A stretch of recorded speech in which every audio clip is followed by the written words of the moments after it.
Pika panoramike e Vlorës, dikur një nga atraksionet më të vizituara dhe më të fotografuara nga qytetarët dhe turistët, ishte shndruar prej kohësh në një zonë të rrezikshme dhe as pak tërheqëse.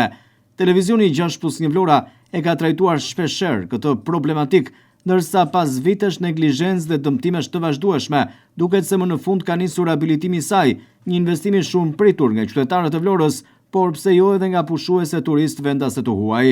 Banorët e zonës, por edhe vizitorët kishin ngritur vazhdimisht shqetësimin për gjendjen e amortizuar të pikës panoramike, e cila kishte humbur fare atraksionin estetik dhe përbënte rrezik real për sigurinë e qytetarëve. Struktura ishte dëmtuar, ndërsa mungesa mirëmbajtjes dhe thyerjet e elementeve mbrojtës kishin bërë që kjo hapësirë të shmangej gjithnjë më shumë, pavarësisht se mbetej gjithsesi një nga vendet më të vizituara, për shkak se që prej këtej çdo kush mund të shkrep një foto nga Bregdeti i Vlorës. Aktualisht investimi po realizohet nga Bashkia e Vlorës, e cila ka bërë të ditur se riabilitimi do të përfshijë një transformim të plotë të strukturës ekzistuese.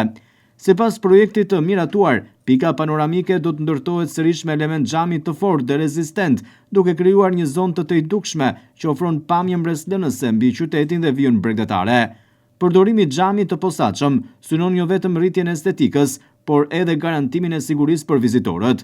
Krahas kësaj do të ndërhyet edhe në ndriçimin e zonës, shtrimin e sipërfaqes përreth, si dhe vendosin elementeve mbrojtës dhe sinjalistikës orientuese.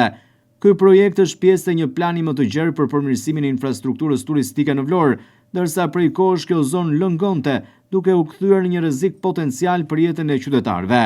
Duke qenë se Vlora është qytet turistik dhe i vizituar gjatë sezonit turistik, rikualifikimi i hapësirave publike dhe pika panoramike konsiderohen kështu thelbësor për zhvillimin e turizmit. Riabilitimi i pikës panoramike pritet ndikojë pozitivisht për të tërhequr më shumë vizitor, duke krijuar kështu një tjetër hapësirë atraktive për të gjithë vizitorët. Edhe pse punimet kanë nisur me vonesë tek qytetarët, por edhe turistët, ka optimizëm për këtë projekt, i cili do të realizohet deri në fund me cilësi, por gjithashtu për të mos patur fatin e projektit të mëparshëm, i cili u shkatrua duke u kthyer në një vend të rrezikshëm.